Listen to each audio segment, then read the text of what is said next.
See, Jesus, he wasn't that smart. Yeah, I said it. Jesus was not smart. Storms into the temple, flailing about. Any wonder he got arrested?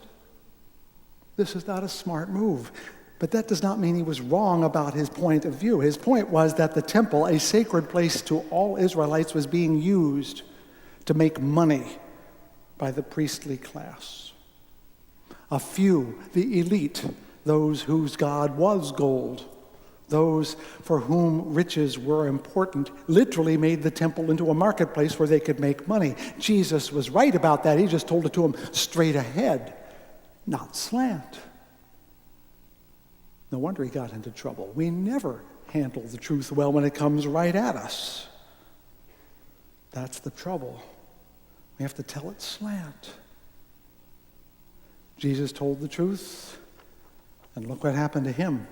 People say you should live like Jesus. I said, no, you don't. You'll end up dead. You got to tell the truth slant. And you got to hear the truth slant. You know, I have a favorite proverb. I should pay attention to it more often. It says, whoever tells the truth will be chased out of 7 villages. How many villages have you been chased out of so far? This is my 5th church. I'm doing the math, so I'm going to try to tell more truth, a little more slant. I've got a family to take care of. No, it's best that we learn truth on the slant, to learn it on the sly, so we don't cringe when facing it directly, so we don't see the mirror looking back at us with all the things that are true that we don't like. That's what the character Maureen does in Rent. Now I'm going to explain a little bit of that song. Maureen is a character in Rent, and she's angry with Benny. Benny is another character in Rent who is developing the property next door to where they're all living as squatters. And Benny wants to turn it into a cyber studio. So you remember when she started, the land was Cyberland. So she's telling the truth, but sneaking it in. And the little dog was named what? Benny.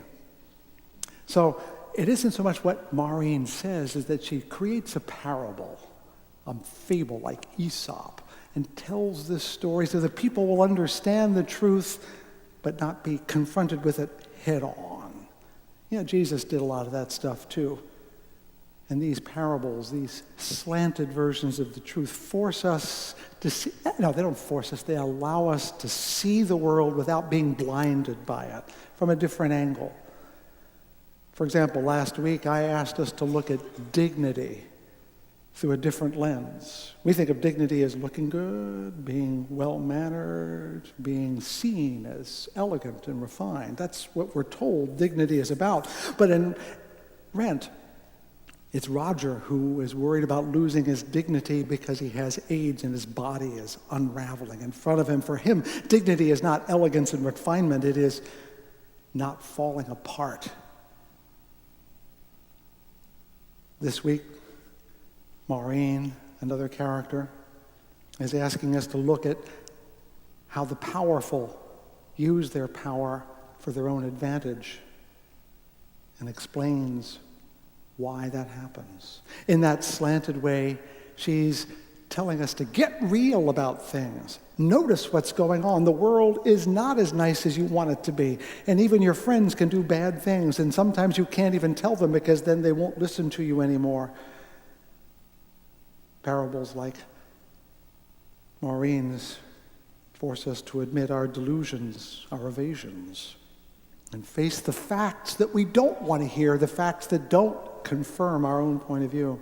That's never fun, you know, because we all, like I said, compromise. We all have to delude ourselves a little. It just can't be helped. Call it sin or imperfection.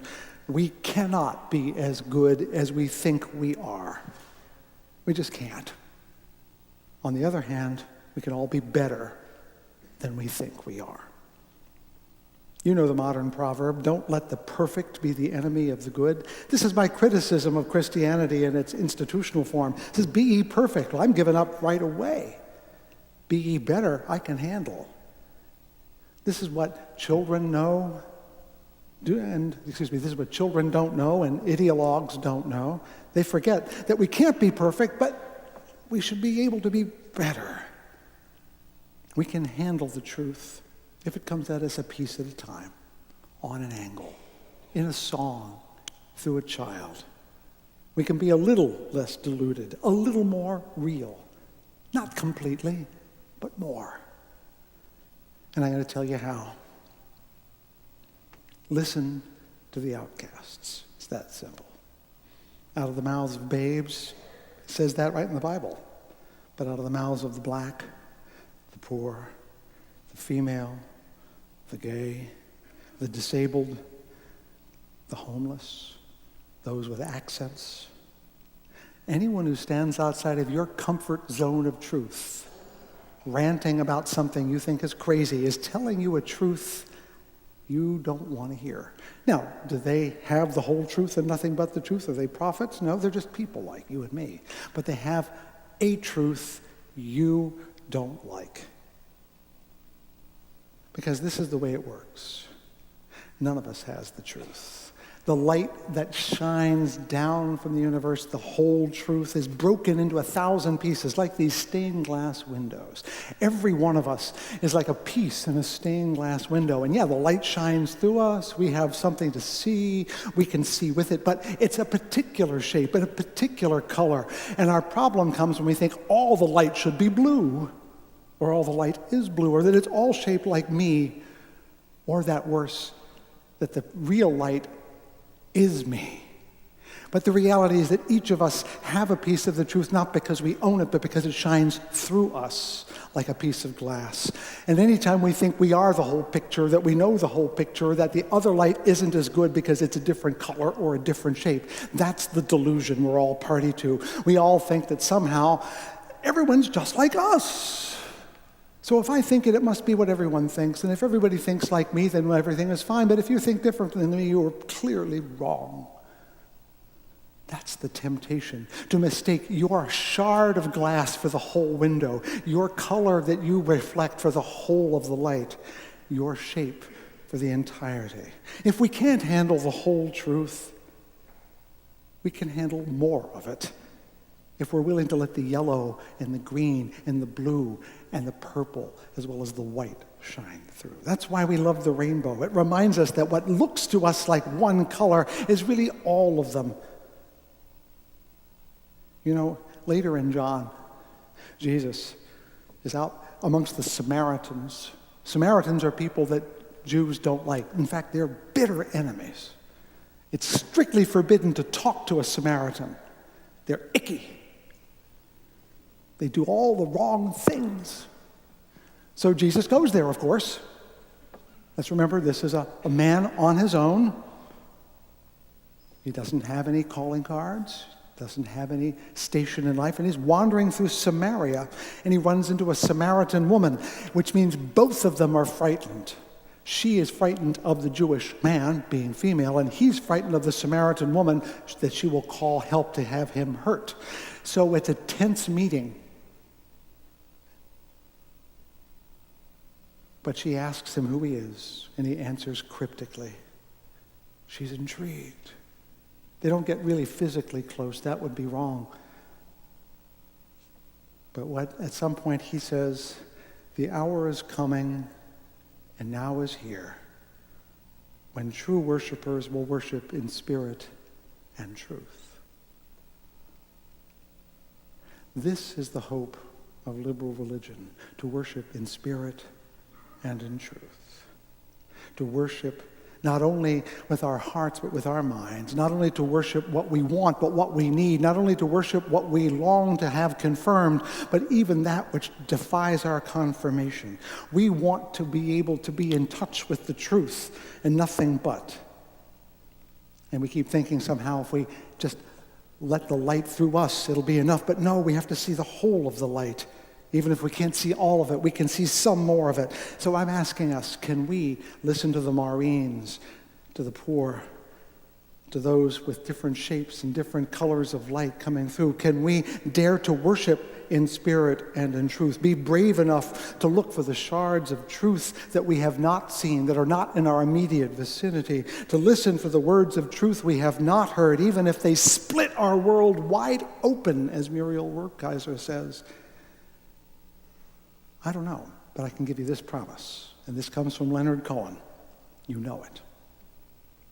There is a crack in everything God made. That's how the light gets in. Be willing to let the world crack open.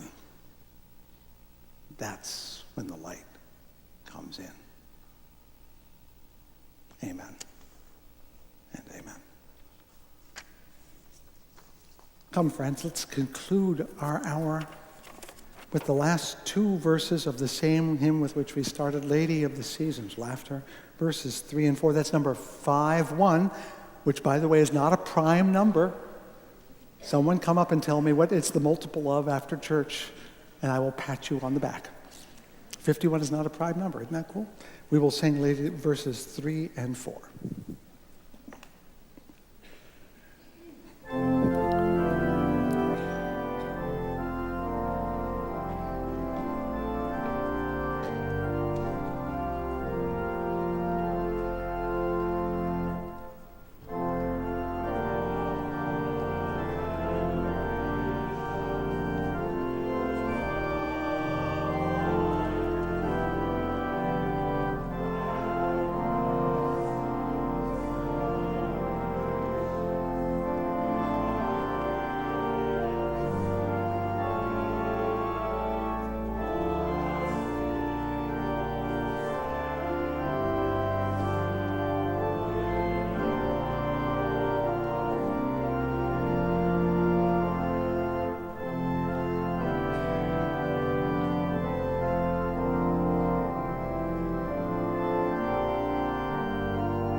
Forgive, be kind, be honest, be happy, do good, do your best, not because it will save the world, but because it will save you.